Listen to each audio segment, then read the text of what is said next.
Hello viewers. তো আজকে আমরা যে টপিকটা নিয়ে আলোচনা করব তোমরা অন স্ক্রিন দেখতে পাচ্ছ। আজকে টপিকটা বেসিক্যালি সবথেকে বেশি ইম্পর্টেন্ট যারা আপার প্রাইমারির জন্য প্রস্তুতি নিচ্ছ।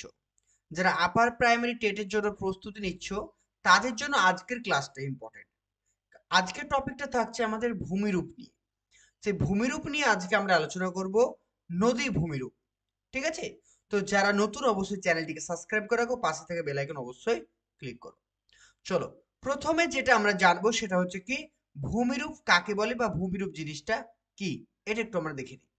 বলছে ভূমিরূপ হলো ভূপৃষ্ঠের প্রকৃতির বিভিন্ন প্রাকৃতিক আকৃতি বা গঠন যা প্রাকৃতিক প্রক্রিয়ার ফলে সৃষ্টি হয়। তাহলে ভূমিরূপটা কি? এই যে আমাদের ভূপৃষ্ঠ, তো এই ভূপৃষ্ঠের উপরে কি হয়, কোনো জায়গায় উঁচু, কোনো জায়গায় নিচু, ঠিক আছে, এই যে বিভিন্ন ধরনের যে রূপ দেখতে পাই, ভূমির যে বিভিন্ন আকার বা গঠন দেখতে পাই, সেগুলোকে আমরা কি বলবো? ভূমিরূপ বলবো।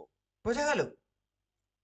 দেখো কি বলা হয়েছে, ভূপৃষ্ঠের ওপর মানে ভূপৃষ্ঠের উপরিভাগে প্রকৃতিগতভাবে গঠিত পাহাড়, পর্বত, উপত্যকা, মালভূমি, সমভূমি, নদী, উপত্যকা, বালিয়াড়ি ইত্যাদি আকৃতি ও গঠনকে ভূমিরূপ বলা হয়। তাহলে ভূমিরূপ কাকে বলা হয়? যে ভূপৃষ্ঠের উপরিভাগে মানে ভূপৃষ্ঠের উপরিভাগে প্রকৃতিগতভাবে গঠিত মানে প্রকৃতির মাধ্যমে গঠিত হচ্ছে, কি গঠিত হচ্ছে? পাহাড়, পর্বত, উপত্যকা, মালভূমি, সমভূমি, নদী, এই যে উপত্যকাগুলো রয়েছে, বালিয়াড়ি, এগুলোকে আমরা কি বলবো? এগুলোকে আমরা বলবো ভূমিরূপ। ওকে, এবার দেখবো আমরা ভূমিরূপ কিভাবে সৃষ্টি হয়। ভূমিরূপ গঠনের পিছনে দুটি প্রধান ক্রিয়া কাজ করে, একটা আভ্যন্তরীণ ক্রিয়া আর একটা হচ্ছে বহিস্থ ক্রিয়া। আভ্যন্তরীণ ক্রিয়া কোনটা? যেটা আমাদের ভূপৃষ্ঠের ভেতরে হয়, যেমন হচ্ছে ভূমিকম্প, হতে পারে আমাদের আগ্নেয়গিরি, ভূপৃষ্ঠের ওঠানামা, যে পাতের যে ওঠানামা সেগুলোর মাধ্যমে হতে পারে। 2 নম্বর বলছে বহিস্থ প্রক্রিয়া, বলছে বায়ু প্রবাহের ফলে হতে পারে, পানির ফলে হতে পারে, বরফের ফলে হতে পারে, এবং জীবের যে কাজের যে ক্ষয় গঠন রয়েছে তার মাধ্যমেও হতে পারে। তাহলে ভূমি রূপ গঠনে দুই ধরনের আমরা ক্রিয়া দেখতে পাই, একটা আভ্যন্তরীণ ক্রিয়া আর একটা হচ্ছে বহিস্থ ক্রিয়া। বোঝা গেল? ক্লিয়ার? নেক্সট দেখো, কিছু সাধারণ ভূমিরূপের উদাহরণ আমরা দেখে নিই। জাস্ট ছোট্ট করে একটু উদাহরণ দেখে নিব। যেমন পাহাড়, পাহাড় তৈরি হচ্ছে আভ্যন্তরীণ, ঠিক আছে। উপত্যকা, উপত্যকা তৈরি হচ্ছে নদীর ক্ষয় কাজের ফলে তৈরি হয় বহিস্থ। বালিয়াড়ি, এটা হচ্ছে বায়ুর দ্বারা হয়ে থাকে বহিস্থ। আগ্নেয়গিরি হবে আভ্যন্তরীণ, মালভূমি হবে বহিস্থ এবং মানে অন্তস্থ, দুটোই। চলো, এবার আমরা নদীর ফলে যে ভূমিরূপ তৈরি হয় সেই সম্পর্কে আমরা ডিটেলসে জানবো। ওকে,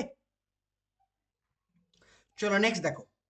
নেক্সট এবার যেটা বলছে যে নদী অববাহিকা আর নদীর ধারণ অববাহিকা বলতে কি বোঝায়, এই জিনিসটা আমাদেরকে একটু ভালো করে বুঝতে হবে। দেখো, নদী অববাহিকা বলতে কি বোঝায়? একটি ভূখণ্ড যার সমস্ত পানি একটি নদীতে এসে পড়ে, সেটাকে বলছে নদী অববাহিকা। তো নদী অববাহিকাটা কি? একটা বিরাট বড় ভূখণ্ড, সেই ভূখণ্ডের মিডিল দিয়ে ধরো একটা কি গেছে, নদী গেছে।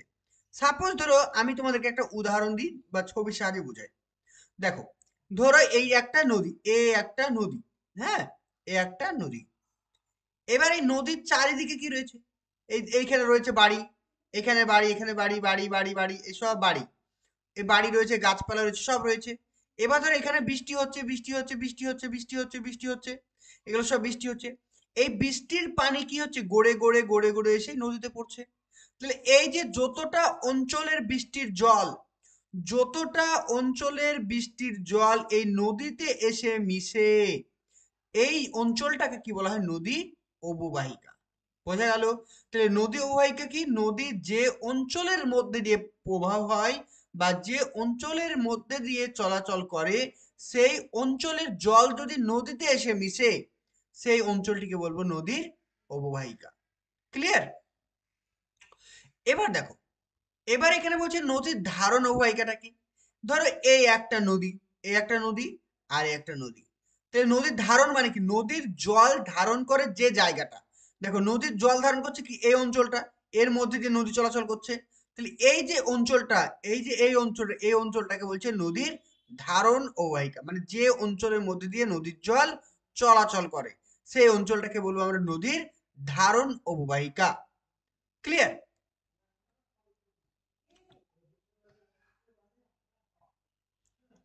এগুলো তোমরা একটু পড়ে নিবে, আমি যেটা পড়ালাম যেটা বোঝালাম সেটা এখানে লেখা আছে, তোমরা একবার পড়লে বুঝতে পারবে। ঠিক আছে, জাস্ট বুঝে গেছো এটা ইম্পর্টেন্ট। নেক্সট দেখো, ভারতের বৃহত্তম নদী অববাহিকা হলো গঙ্গা নদীর অববাহিকা। তাহলে ভারতের বৃহত্তম নদী অববাহিকার নাম কি? ভারতের বৃহত্তম নদী অববাহিকার নাম হচ্ছে গঙ্গা নদী অববাহিকা। আর পৃথিবীর বৃহত্তম নদী অববাহিকার নাম হচ্ছে অ্যামাজন নদী অববাহিকা। ইম্পর্টেন্ট, মনে রেখো। তাহলে ভারতের বৃহত্তম নদী অববাহিকা কোনটা? সেটা হচ্ছে গঙ্গা নদী। আর পৃথিবীর বৃহত্তম নদী অববাহিকা কোনটা? সেটা হচ্ছে অ্যামাজন। ওকে, ক্লিয়ার? তো তোমরা যারা প্রাইমারি আপার প্রাইমারি পরীক্ষার জন্য প্রস্তুতি নিতে চাইছো, তো তোমরা চাইলে আমাদের কিন্তু যে পেড ব্যাচ চলছে সেখানে কিন্তু রেগুলার লাইভ ক্লাস, সেখানে কি কি ফেসিলিটি পেয়ে যাবে?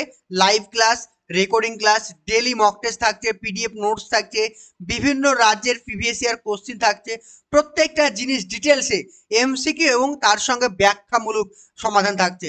তো তোমরা যারা প্রাইমারি এবং আপার প্রাইমারির জন্য প্রস্তুতি নিতে চাইছো, স্ক্রিনে দেওয়া যে নাম্বারটি রয়েছে 9647300217, 9647300217, এই নাম্বারে যোগাযোগ করে আমাদের সঙ্গে আরো বিস্তারিত জানতে পারো। আমাদের ক্লাসের জন্য এই অ্যাপসটা তোমাদেরকে প্লে স্টোর থেকে ডাউনলোড করতে হবে, আর ক্লাসের নোটসগুলো তোমাদের পিডিএফ আকারে প্রোভাইড করা হবে। তো দেরি না করে তোমরা যারা অ্যাডমিশন নিতে চাইছো অতি শীঘ্রই যোগাযোগ করো 9647300217 নাম্বারে। দেখো, এই ছবিটা যদি দেখো তাহলে জিনিসটা তোমরা আরো ক্লিয়ার বুঝতে পারবে। দেখো, এই যে অঞ্চলটা, এই অঞ্চলটার পুরোটা অঞ্চলের জল এই এসে কোথায় মিশছে? এই নদীতে এসে মিশছে। এই পুরো অঞ্চলটাকে কি বলছে? এই যে এখানে দাগ, এই দেখো, এই যে পুরো দাগ, এই যে দেখতে পাচ্ছ দাগ, এই অঞ্চলটা, এই পুরো অঞ্চলটাকে কি বলবো আমরা? নদী অববাহিকা বলবো। আর নদীর ধারণ অববাহিকা কোনটা? এই যে অঞ্চলটা দেখো, এর মধ্যে দিয়ে কি হচ্ছে? জলটা আসছে, এর মধ্যে দিয়ে জলটা আসছে, তাহলে এই অঞ্চলটাকে আমরা কি বলবো? নদীর ধারণ অববাহিকা। বোঝা গেল? ক্লিয়ার? এবার আমরা আলোচনা করব কি নদীর উপনদী এবং শাখা নদী, এই দুটো টার্ম নিয়ে আলোচনা করব। উপনদীকে ইংরেজিতে কি বলছে? ট্রিবিউটারি বলছে। আর শাখা নদীকে বলছে ডিস্ট্রিবিউটরি বলছে। তাহলে এই যে দুটো টার্ম পেলাম, উপনদী এবং শাখা নদী, এই দুটো জিনিস কি আমরা দেখে নেব। প্রথমে যেটা জানবো সেটা হচ্ছে উপনদী। যে নদী প্রধান নদীতে এসে মেশে তাকে বলছে কি? উপনদী। দেখো, সাপোজ ধরো এই একটা নদী, এই একটা নদী, হ্যাঁ, এই একটা নদী ধরো উৎপত্তি হয়ে চলে আসছে, এই একটা নদী চলে আসছে, হ্যাঁ। এবার কি হচ্ছে দেখো, এই দিক থেকে আর একটা নদী এসে কি হচ্ছে? এই নদীতে এসে মিলিত হলো। তাহলে কি হবে? যখন কোনো ছোট নদী, তাহলে যখন কোনো ছোট নদী কোনো একটা প্রধান নদীতে এসে মেশে, তাহলে যখন কোনো একটা ছোট নদী কোনো একটা প্রধান নদীতে এসে মেশে, সেই নদীকে কি বলবো আমরা? উপনদী। ক্লিয়ার? উপনদীর জল কিন্তু কখনো শুকায় না, মানে উপনদীতে জল সবসময় থাকে, কারণ এই উপনদীটা কোনো একটা হিমবাহ থেকে উৎপন্ন লাভ করে। আর শাখা নদী কোনটা? যখন কোনো প্রধান নদী থেকে কোনো নদী ডালপালা হিসাবে বের হয়ে যাবে, এইভাবে এইভাবে বের হয়ে গেল, এইভাবে বের হয়ে গেল, সেই নদীটাকে আমরা কি বলবো? শাখা নদী। শাখা নদীর জল অনেক সময় কিন্তু শুকিয়ে যেতে পারে, কিন্তু উপনদীর জল কিন্তু শুকোয় না, কারণ উপনদী কোনো একটা হিমবাহ বা গ্লেসিয়ার থেকে উৎপন্ন হয় বেশিরভাগ ক্ষেত্রে। দেখো, উদাহরণ দেখো, যেমন যমুনা নদী। যমুনা নদী হচ্ছে গঙ্গার একটি উপনদী।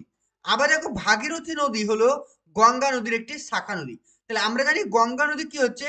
ভাগীরথী ও পদ্মা নামে দুটি ভাগে ভাগ হয়ে যায়। তাহলে এই ভাগীরথী নদী হচ্ছে গঙ্গা নদীর একটি শাখা নদী, আর যমুনা হচ্ছে গঙ্গা নদীর একটি উপনদী। বোঝা গেল? ক্লিয়ার? চলো, এবার আমরা যেটা পড়বো সেটা হচ্ছে কি? জলবিভাজিকা। জলবিভাজিকাটা খুবই সহজ জিনিস। দেখবে, আমাদের গ্রাম অঞ্চলে কি আছে? পুকুর আছে না? পুকুর।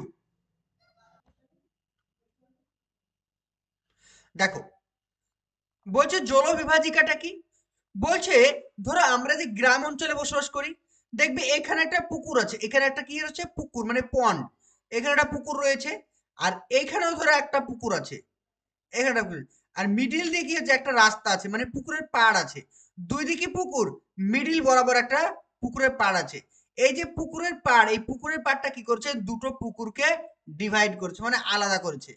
এই অঞ্চলটাকে কি বলবো আমরা, নদীর জলবিভাজিকা। তাহলে ওয়াটার সেট বা জলবিভাজিকা হলো এমন একটি উঁচু ভূখণ্ড বা রেখা যা দুটি ভিন্ন নদী বা নদী অববাহিকার মধ্যে সীমানা তৈরি করে, তাকে আমরা কি বলবো, জলবিভাজিকা। বুঝতে পেরেছো? ক্লিয়ার? এবার আমরা যেটা আলোচনা করব, নদীর উৎস আর নদীর মোহনা নিয়ে। দেখো, নদীর উৎস কাকে বলে? যে স্থানে বা যে অঞ্চল থেকে নদী উৎপত্তি হয় বা যেখানে নদীর জলপ্রবাহ শুরু হয় তাকে বলা হয় কি, নদীর উৎস। অর্থাৎ যে অঞ্চলে নদী উৎপত্তি লাভ করে, মানে যে অঞ্চল থেকে নদী উৎপন্ন হয় তাকে আমরা কি বলবো, নদীর উৎস বলবো, যেখানে উৎস, অরিজিন। এটি সাধারণত পাহাড়, হিমবাহ, ঢিলা বা উচ্চভূমিতে অবস্থিত। এখানে নদীর পানির প্রবাহ নিচের দিকে হয়, মানে নিজে উৎস থেকে, তোর এখানে উৎস, এখান থেকে নদী উৎপত্তি হয়েছে, মানে নদীর কি হবে, সবসময় উৎস থেকে নিচের দিকে কিন্তু নদীর জল আসবে। ঠিক আছে? যেমন উদাহরণ দেখো, গঙ্গা নদীর উৎসর নাম হচ্ছে গঙ্গোত্রী হিমবাহ, আর ব্রহ্মপুত্র নদীর উৎস হচ্ছে চেমাংদুং গ্লেসিয়ার, তিব্বতের চেমাংদুং গ্লেসিয়ার। এগুলো হচ্ছে বিভিন্ন নদীর এক একটা অরিজিন বা উৎস। এবার যেটা আমরা পড়বো সেটা হচ্ছে নদীর মোহনা। নদীর মোহনাটা কি? বলছে যে স্থানে নদী এসে সমুদ্র, সাগর, হ্রদ বা অন্য কোনো বড় জলাশয় এসে মেশে তাকে নদীর মোহনা বলা হয়। যেমন একটা দেখো, ধরো এই অঞ্চলটা কি নদীর উৎস, এখান থেকে নদী উৎপত্তি হচ্ছে, আসছে আসছে আসছে, এসে দেখা গেল এইখানে গিয়ে একটা বড় সাগর আছে। এই বড় সাগরে এসে যখন নদী এসে মেশে, সেইটাকে কি বলা হয়, নদীর মোহনা। অর্থাৎ এই অঞ্চলটা কি বলে, এই অঞ্চলটাকে বলবো নদীর মোহনা। অর্থাৎ যে স্থানে কোনো নদী এসে সমুদ্র বা সাগর বা কোনো হ্রদে এসে মিলিত হয় সেটাকে আমরা কি বলবো, সেটাকে আমরা বলবো নদীর মোহনা। তাহলে এটি নদীর শেষ প্রান্ত। তাহলে নদীর এটা শেষ প্রান্ত। যেমন ধরো এটা হচ্ছে গঙ্গা নদী, এই গঙ্গা নদী এই দিক থেকে কি আসছে, এই দিক থেকে আসছে যমুনা নদী। এই যে যমুনা নদী গঙ্গার সঙ্গে যেখানে মিলিত হয়েছে, এই জায়গাটাকে বলবো যমুনা নদীর মোহনা।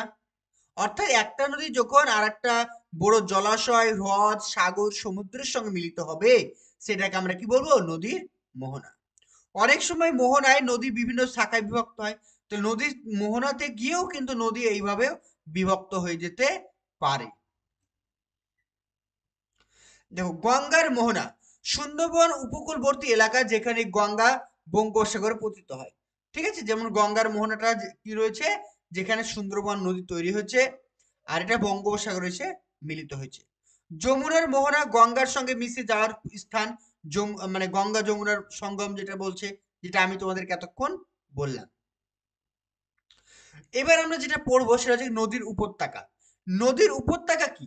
নদীর উপত্যকা হলো একটি দীর্ঘ সরু নিম্নভূমি যা নদী তার প্রবাহ পথে ভূমি ক্ষয় করে তৈরি করে। দেখো, দেখো এইটা কি, এই মধ্যে দিয়ে কি হচ্ছে, নদী প্রবাহিত হচ্ছে। এই দেখো, এটা হচ্ছে নদীর উপরিভাগ, নদীর মানে কি তীর বলা হয়, এটা নদীর তীর, এটা নদীর তীর।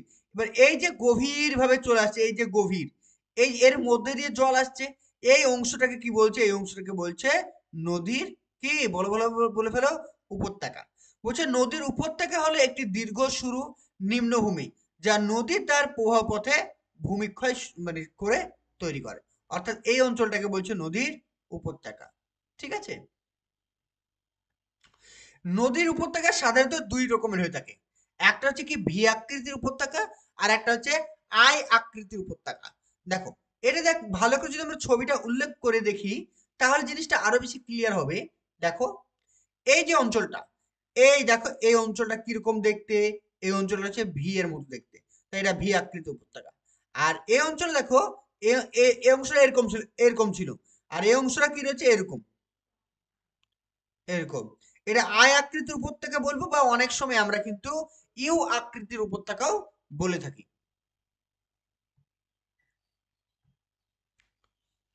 দেখো, একটি আদর্শ নদী হলো সেই নদী যার তিনটি সুস্পষ্ট গতি দেখা যায়। তাহলে আদর্শ নদী কাকে বলে?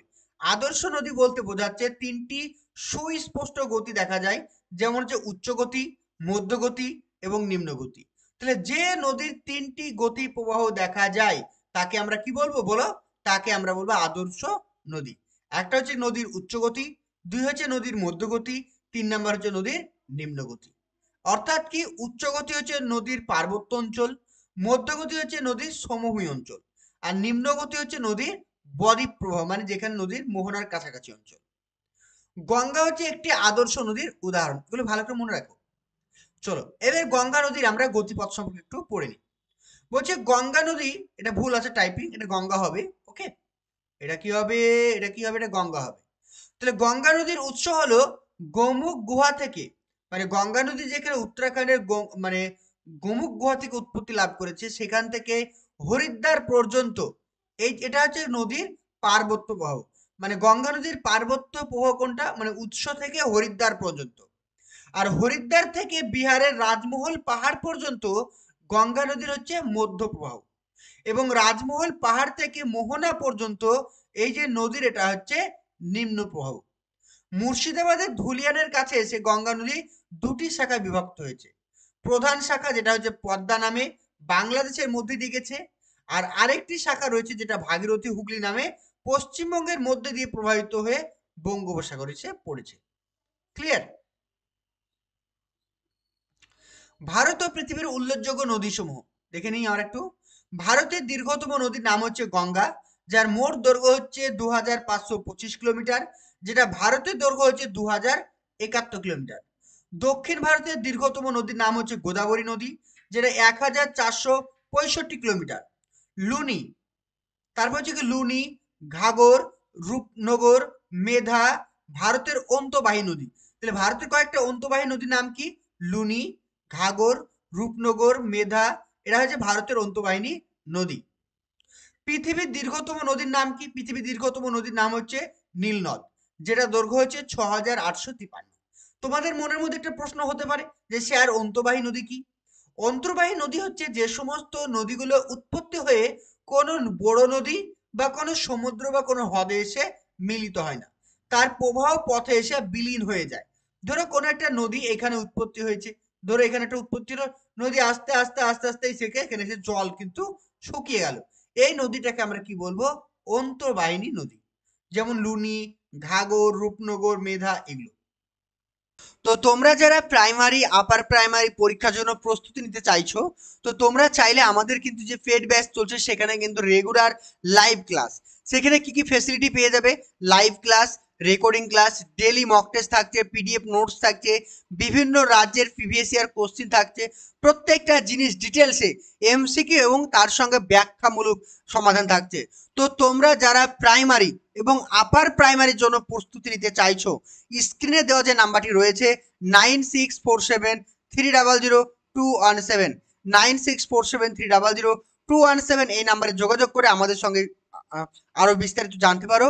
আমাদের ক্লাসের জন্য এই অ্যাপসটা তোমাদেরকে প্লে স্টোর থেকে ডাউনলোড করতে হবে, আর ক্লাসের নোটসগুলো তোমাদের পিডিএফ আকারে প্রোভাইড করা হবে। তো দেরি না করে তোমরা যারা অ্যাডমিশন নিতে চাইছো অতি শীঘ্রই যোগাযোগ করো 9647300217 নাম্বারে। পৃথিবীর দ্বিতীয় দীর্ঘতম বৃহত্তম নদীর নাম কি? পৃথিবীর দ্বিতীয় বৃহত্তম নদীর নাম হচ্ছে অ্যামাজন, যার দৈর্ঘ্য হচ্ছে 6450 কিলোমিটার। এই নদী পৃথিবীর সর্বাধিক জল বহন করে। এই নদী কি করে? পৃথিবীর সর্বাধিক জল বহন করে। পৃথিবীর দীর্ঘতম যুগ্ম নদী, যেটা নাম হচ্ছে মিসিসিপি মৌসুরি। তাহলে দুটো নদী মিলে একসঙ্গে একটা নদীতে পরিণত হয়েছে, যেটার নাম হচ্ছে মিসিসিপি ও মৌসুরি, যেটা দৈর্ঘ্য হচ্ছে 5970 কিলোমিটার। এবার চলে আসি নদীর কাজ ও সৃষ্ট ভূমিরূপ নিয়ে আলোচনা করব। নদীর আমাদের তিন ধরনের কাজ থাকে, একটা ক্ষয় কাজ, একটা বহন কাজ, আর একটা নদীর হচ্ছে সঞ্চয় কাজ। নদীর ক্ষয় কাজ, বহন কাজ আর সঞ্চয় কাজ। তো নদীর উচ্চ গতিতে আমরা কিরূপ ভূমিরূপ দেখতে পাবো, চলো দেখে নি। নদীর উচ্চ গতিতে আমরা দেখতে পাবো আয় আকৃতি এবং ভি আকৃতির উপত্যকা, যেটা আমরা এর আগে আলোচনা করলাম। আর কি দেখতে পাবো? গিরিখাত। গিরিখাতটা কি? পর্বত শ্রেণীর মধ্যস্থ গভীরতম সংকীর্ণ নদী উপত্যকা কি বলছে? গিরিখাত। ধরো এখানে কি রয়েছে? এইখানে ধরো একটা পাহাড় রয়েছে, আবার এইখানে ধরো পাহাড় রয়েছে, এর মিডিল দিয়ে কি যাচ্ছে? এর মিডিল দিয়ে একটা নদী বয়ে যাচ্ছে। এই নদীর যে উপত্যকা রয়েছে এই উপত্যকাটাকে আমরা কি বলবো? গিরিখাত বলবো। তাহলে গিরিখাত দেখা যায় কি, যে দুটো পর্বত বা দুটো পাহাড়ের মধ্যবর্তী অঞ্চলে যে নদীর যে সংকীর্ণ অঞ্চল থাকে সেটাকে আমরা কি বলবো? গিরিখাত। শুষ্ক অঞ্চলে গিরিখাতকে কি বলে? ক্যানিয়ন। কারণ ক্যানিয়নে কি থাকে না, বেশিরভাগ সময় জল থাকে না। অর্থাৎ গিরিখাতে যখন জল থাকবে না তখন সেটা আমরা বলবো ক্যানিয়ন। পৃথিবীর বিখ্যাত ক্যানিয়নের নাম হচ্ছে গ্র্যান্ড ক্যানিয়ন। কি বলছি? পৃথিবীর বিখ্যাত ক্যানিয়নের নাম হচ্ছে গ্র্যান্ড ক্যানিয়ন। আর কি দেখতে পাবো? আর দেখতে পাবো আমরা জলপ্রপাত দেখতে পাবো, মন্থকূপ দেখতে পাবো। এগুলো কি, এত ডিটেলস তোমাদের পরীক্ষা আসবে না। জাস্ট মনে রেখো, মন্থকূপ আমরা কিসে দেখতে পাই? এটা দেখতে পাই নদীর আমাদের ক্ষয় কাজের ফলে। তাহলে নদীর ক্ষয় কাজের ফলে সৃষ্ট ভূমিরূপের নাম হচ্ছে মন্থকূপ। এবার ভারতের কয়েকটি বিখ্যাত জলপ্রপাতের নাম দেখি। যেমন হচ্ছে কি, দেখো, শিবনাথ জলপ্রপাত। এটা নদীর নাম হচ্ছে শিবনাথ। এটা হচ্ছে কি তীর্থগড় জলপ্রপাত বলা হয়, ছত্তিশগড়ে রয়েছে। তারপর হচ্ছে কি ইন্দ্রাবতী নদী, চিত্রকূট জলপ্রপাত রয়েছে ছত্তিশগড়ে। নর্দমা নদী, দুধসাগর জলপ্রপাত মধ্যপ্রদেশের জব্বলপুর। তারপর সরাবতী নদীতে রয়েছে মানে গিরোসপ্পা জলপ্রপাত, যেটাকে আমরা যোগ জলপ্রপাত বলি, কর্ণাটকে রয়েছে। বরাক নদীতে রয়েছে ভৈরবকুণ্ড জলপ্রপাত, মণিপুরে রয়েছে। সুবর্ণরেখা নদী, হুড্রু জলপ্রপাত, ঝাড়খণ্ডে রয়েছে। কোয়েল নদী, লোদ জলপ্রপাত, ঝাড়খণ্ডে রয়েছে। মন্দাকিনী নদী, যেটা রয়েছে জলপ্রপাতের নাম হচ্ছে পঞ্চধারা, মধ্যপ্রদেশে রয়েছে। কাবেরী নদী রয়েছে কি হেগান্নাকাল জলপ্রপাত, তামিলনাড়ু কর্ণাটকের সীমান্তে রয়েছে। এছাড়াও রয়েছে কাবেরী নদীতে শিব সমুদ্র জলপ্রপাত, কর্ণাটকে রয়েছে। খুব ইম্পর্টেন্ট এগুলো, ভালো করে মনে রেখো। চিত্রকূট জলপ্রপাত, একে ভারতের নায়গ্রা জলপ্রপাত বলা হয়। তাহলে ভারতের নায়গ্রা জলপ্রপাত বলা হয় চিত্রকূট জলপ্রপাতকে।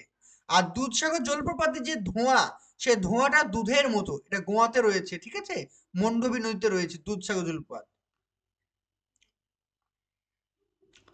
এখানে আরো অনেক কিছু জলপ্রপাতের নাম আমি লিস্ট করে দিচ্ছি, এটা একটু মুখস্থ করে নিবে। হ্যাঁ, এখানে বোঝানোর কিছু নেই, এগুলো একটু ভালো করে কোন নদীর ওপর কোন জলপ্রপাত রয়েছে ভালো করে মুখস্থ করবে। ওকে,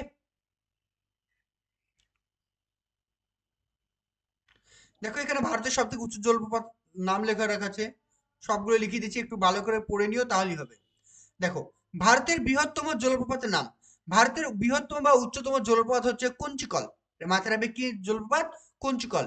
এটি কর্ণাটকের শিমোগা জেলায় অবস্থিত। কুঞ্চিকল জলপ্রপাত বারাহি নদীতে গড়ে উঠেছে, ঠিক আছে।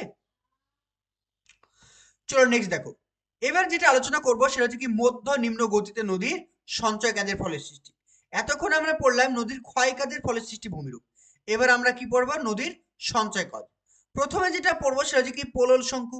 বলছে পর্বতের পাদদেশে ভূমির ঢাল হঠাৎ কমে যায়। মানে পর্বতের পাদদেশে মানে কি, পর্বতের নিচের দিকে ভূমির ঢালটা অটোমেটিক্যালি কমে যাবে, যার কারণে নদীর কিন্তু যে স্রোতটাও কমে যাবে। যার কারণে নদীতে যে পরিমাণ ধূলি কণা বালি প্রবাহিত হয়ে আসছিল, নুড়ি কাকর বালি, সেটা কিন্তু আর বহন হতে পারবে না। সেটা ধীরে ধীরে কিন্তু পর্বতের পাদদেশে এসে সঞ্চিত হবে। এই ভূমিরূপকে আমরা কি বলবো? পলল শঙ্কু। কি বলবো? পলল শঙ্কু। এছাড়াও কি ভূমিরূপ দেখতে পাবো? নদীর বাঁক দেখতে পাবো। এবং কি দেখতে পাবো? নদীর বাঁককে আমরা বলি কি মেন্ডারও বলে থাকি। এছাড়াও কি দেখতে পাই? স্বাভাবিক বাঁধ দেখতে পাই। তো তোমাদেরকে আমি বাঁধের ওপর একটা পিডিএফ দিয়ে দেবো, যে কোন নদীর ওপরে কোন বাঁধ গড়ে উঠেছে, ঠিক আছে। চলো নেক্সট দেখো, অশ্বকৃতি হ্রদ। অশ্বকৃতি হ্রদ কি? বলছে সমভূমি প্রবাহিত, যখন নদী কোনো একটা সমভূমি এলাকায় আছে, আঁকাবাঁকা পথে প্রবাহিত নদী পার্শ্বক্ষয়ের ফলে নদীর বাঁক বড় হতে শুরু করে। মানে নদী যত আমাদের সমভূমি অঞ্চল আসবে, তত নদীর বাঁক কি হয়? বড় হতে শুরু করে, প্রায় বৃত্তের আকার ধারণ করে। এরপর বাঁকের দুটি প্রান্ত কাছাকাছি এসে জুড়ে যায়, ফলে নদী বাঁকা পথ ছেড়ে সোজাভাবে চলতে মানে প্রবাহিত হয়। তাহলে বাঁক ক্রমশ নদী থেকে আলাদা হয়ে পড়ে এবং অশ্বের খুরের মতো দেখতে হয়। এই অংশটিকে অশ্বকৃত হ্রদ বলা হয়। যেমন উদাহরণ হচ্ছে গঙ্গা, রামগঙ্গা, গোমতী, ঘরঘরা, গন্ডক, কোশি, এগুলো সব নদীতে কিন্তু অশ্বকৃত হ্রদ রয়েছে। ছবি আছে, ছবিটা তোমাদের দেখায় তাহলে জিনিসটা বুঝতে পারবে। দেখো,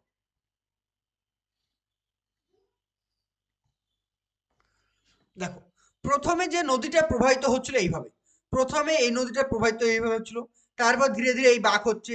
দেখো, ধীরে ধীরে বাঁক হচ্ছে, এই বাঁকটা আরো বাঁক ধারণ করলো, তখন এই বাঁকটা হতে হতে একবারে এরকম বাঁক হলো সঞ্চয় কাজের ফলে। এই বাঁকটা হতে হতে এক টাইমে কি হলো, এরকম হয়ে গেল। নদীর যে এই বাঁক, দেখে না ভালো করে, এই যে নদীর বাঁক, এই বাঁকটা নদী একসঙ্গে না গিয়ে এইখানে কি নদীর জলের চাপ পড়ছে এই জায়গাটায়, দেখি হচ্ছে মাটি কাটতে কাটতে এই দিকে নদীর জল এই দিক দিয়ে প্রবাহিত হতে শুরু করে, আর এই জায়গাটা নদীর খুরের মতো দেখতে হয়। এই জন্য এটাকে বলা হয় কি অস্ত্রাকৃতি হ্রদ। চলো নেক্সট দেখো খাড়ি। তাহলে বলছে জোয়ার ভাটা প্রবণ এবং মোহনা অঞ্চলকে খাড়ি বলা হয়। তাহলে খাড়িটা কি? খাড়িটা হচ্ছে নদীর যেখানে জোয়ার ভাটা হয় সেই সমস্ত প্রবল মোহনা অঞ্চলকে কি বলে? নদীর খাড়ি বলা হয়। নদীর চর ও নদীর দ্বীপটা কি? বলছে প্রবাহ পথে ভূমির ঢাল, মানে ভূমির চাল হয়ে গেছে, এটা ভূমির ঢাল কম থাকলে নদীর গতিবেগ কমে যায়। যখন ধরো একটা নদী ওপর থেকে নিচের দিকে চলে আসছে, তখন নদীর কি হবে? নদীর বহন ক্ষমতা কমে যাবে এবং সঞ্চয় ক্ষমতা বেড়ে যাবে। সঞ্চয় ক্ষমতা বেড়ে গেলে কি হয়? নদীর গভীরতা থাকে না, নদীর চেয়ে চর পড়ে যায়, সেইটাকে বলবো নদীর চর। যখন চর ধীরে ধীরে ধীরে ধীরে উঁচু হতে হতে জলের ওপরে চলে আসে, সেটাকে বলবো নদীর দ্বীপ। আর নদীর দ্বীপের চারপাশে কিন্তু জল থাকে, নদীর দ্বীপের চারিপাশেই কিন্তু জল থাকে। বোঝা গেল? বিখ্যাত নদীদ্বীপ। এবার একটা বিখ্যাত নদীদ্বীপ কি? বলছে আসামের ব্রহ্মপুত্র নদীর ওপরে মাজুলি দ্বীপ। এটা হচ্ছে ভারতের বৃহত্তম নদীদ্বীপ। ভারতের বৃহত্তম নদীদ্বীপ নাম কি? ব্রহ্মপুত্র নদীতে যে মাজুলি দ্বীপটা রয়েছে সেটা হচ্ছে সব থেকে ভারতের বৃহত্তম নদীদ্বীপ। অ্যামাজনের মোহনায় ইলহা দা মারাজো, এটা হচ্ছে পৃথিবীর বৃহত্তম নদীদ্বীপ, এটা মাথায় রেখো। চলো নেক্সট দেখো, এবার আমরা যেটা পড়বো সেটা হচ্ছে কি প্লাবন ভূমি। সমভূমি প্রবাহে প্রবাহপথের ঢাল কম থাকায় নদী উপত্যকায় পলি সঞ্চিত হয়ে উপত্যকা অগভীর হয়। এই অবস্থায় নদীতে অতিরিক্ত জল এলে দুই কুল ছাপিয়ে নদীতে বন্যা হয়। এই বরাবর বন্যায় অববাহিকায় বিস্তীর্ণ অঞ্চল পলি জমে গড়ে ওঠা ভূভাগকে বলা হয় কি প্লাবন ভূমি। যেমন দেখো, ধরো এটা একটা নদী, নদী, এই নদীতে কি হচ্ছে? ধীরে ধীরে ধীরে ধীরে পলি সঞ্চয় হচ্ছে, যার ফলে নদীর জলকে উপচে এই অববাহিকা চলেছে, এদিকে চলেছে। এই যে যে অঞ্চলটায় নদীর জল যাচ্ছে, নদীর জল উপরে উপরে যাচ্ছে, এই অঞ্চলটাকে বলবো কি প্লাবন ভূমি। ঠিক আছে? আর এই প্লাবন ভূমি হচ্ছে অনেক বেশি উর্বর হয় চাষাবাদের জন্য। এবার আমরা যেটা পড়বো সেটা হচ্ছে কি উপদ্বীপ। যে স্থলভাগ তিন দিক থেকে জল এবং এক ভাগ মানে স্থল থাকে, সেই অঞ্চলটাকে আমরা কি বলবো? উপদ্বীপ বলবো। তাহলে স্থলভাগটা কি? তিন দিক থাকবে জল, মানে সমুদ্র দ্বারা ঘেরা থাকবে, এবং একদিক মূল ভূখণ্ড থাকবে, তাকে আমরা বলবো উপদ্বীপ। যেমন হচ্ছে ভারত, ভারত একটি উপদ্বীপ। কেন? কারণ আমরা যদি ভারতের ম্যাপটা দেখি, এই ভারতের ম্যাপটা যদি দেখি, এখানে হচ্ছে আরব সাগর, তারপর কি রয়েছে ভারত মহাসাগর, তারপর কি রয়েছে বঙ্গোপসাগর। অর্থাৎ ভারতের তিন দিকটাই কিন্তু রয়েছে কি সাগর রয়েছে, আর ওপর দিকটা রয়েছে কি ভূখণ্ড। তাই ভারতকে একটা উপদ্বীপ বলবো। চলে আসি আমরা বদ্বীপ। বদ্বীপটা কি? নদী তার মোহনায় এসে গতি হারিয়ে ফেলে। যখন নদী তার মোহনায় আসে তখন কি তার কি গতিবেগ অতটা থাকবে? গতিবেগ থাকবে না, যার কারণে বহনকৃত পলি জমে যে ত্রিভুজ আকৃতি ভূমিভাগ তৈরি করে, তাকে আমরা কি বলবো? বদ্বীপ। বদ্বীপ দেখতে কেমন? ত্রিভুজের মতো। এটি দেখতে পাখির পায়ের মতো হয়ে থাকে বা মাত্রাহীন বয়ের মতনও হয়ে থাকে। যেমন হচ্ছে গঙ্গা ব্রহ্মপুত্র বদ্বীপ, যেটা হচ্ছে পৃথিবীর বৃহত্তম বদ্বীপ, নাম হচ্ছে সুন্দরবন। মিসিসিপি নদীর বদ্বীপ, এটি হচ্ছে পাখির পায়ের মতো দেখতে। তাহলে পাখির পায়ের মতো দেখতে একটি বদ্বীপের নাম হচ্ছে মিসিসিপি নদীর বদ্বীপ। চলো নেক্সট দেখো। তো তোমরা যারা প্রাইমারি আপার প্রাইমারি পরীক্ষার জন্য প্রস্তুতি নিতে চাইছো, তো তোমরা চাইলে আমাদের কিন্তু যে পেড ব্যাচ চলছে সেখানে কিন্তু রেগুলার লাইভ ক্লাস, সেখানে কি কি ফেসিলিটি পেয়ে যাবে? Live class, recording class, daily mock test থাকছে, পিডিএফ নোটস থাকছে, বিভিন্ন রাজ্যের প্রিভিয়াস ইয়ার কোশ্চিন থাকছে, প্রত্যেকটা জিনিস ডিটেলসে এমসিকিউ এবং তার সঙ্গে ব্যাখ্যামূলক সমাধান থাকছে। তো তোমরা যারা প্রাইমারি এবং আপার প্রাইমারির জন্য প্রস্তুতি নিতে চাইছো, স্ক্রিনে দেওয়া যে নাম্বারটি রয়েছে 9647300217, 9647300217, এই নাম্বারে যোগাযোগ করে আমাদের সঙ্গে আরো বিস্তারিত জানতে পারো। আমাদের ক্লাসের জন্য এই অ্যাপসটা তোমাদেরকে প্লে স্টোর থেকে ডাউনলোড করতে হবে, আর ক্লাসের নোটসগুলো তোমাদের পিডিএফ আকারে প্রোভাইড করা হবে। তো দেরি না করে তোমরা যারা অ্যাডমিশন নিতে চাইছো অতি শীঘ্রই যোগাযোগ করো 9647300217 নাম্বারে।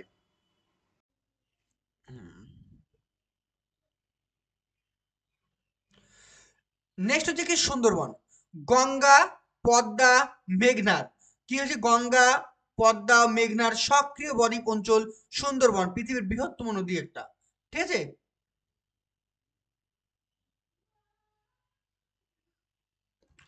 তাহলে আরেকটা জিনিস মনে রেখো, গঙ্গা হচ্ছে ব্রহ্মপুত্র। গঙ্গা ব্রহ্মপুত্র এবং মেঘনা নদীর মিলন ফলেও তৈরি হয়। আর 1989 সালে, সালটা মাথায় রাখতে হবে, ঠিক আছে? ইম্পর্টেন্ট। বলছে 1989 সালে ভারত সরকার সুন্দরবনকে বায়োস্ফিয়ার রিজার্ভ হিসাবে ঘোষণা করে। সুন্দরবনের মোট ক্ষেত্রফল প্রায় 10,000 বর্গ কিলোমিটার, যার মধ্যে পশ্চিমবঙ্গে রয়েছে 4,100 বর্গ কিলোমিটার, আর বাকিটা রয়েছে বাংলাদেশে। সুন্দরবনে অবস্থিত সুন্দরবন অঞ্চলে অবস্থিত কয়েকটি দ্বীপ, মানে সুন্দরবনে অবস্থিত কয়েকটি দ্বীপের নামগুলো দেখো, আমরা জানবো। সুন্দরবন হলো বিশ্বের বৃহত্তম ম্যানগ্রোভ অঞ্চল, যা ফরেস্ট, যা ভারত ও বাংলাদেশের উপকূলবর্তী অঞ্চলে অবস্থিত। এটি গঙ্গা, ব্রহ্মপুত্র, মেঘনা নদীর মোহনায় গঠিত হয়েছে। সুন্দরবনে প্রচুর সুন্দরী গাছ রয়েছে বলে এই অঞ্চলের নাম রাখা হয়েছে সুন্দরবন। 1997 সালে ওয়ার্ল্ড হেরিটেজ সাইটের তকমা পায়, মাথায় রাখবে। আর সুন্দরবন এলাকার কয়েকটি দ্বীপের নাম হচ্ছে কি লোহাচড়া। এটি 1980 সালে সম্পূর্ণভাবে নিমজ্জিত হয়ে যায়। এটি হুগলি নদীর মোহনায় অবস্থিত।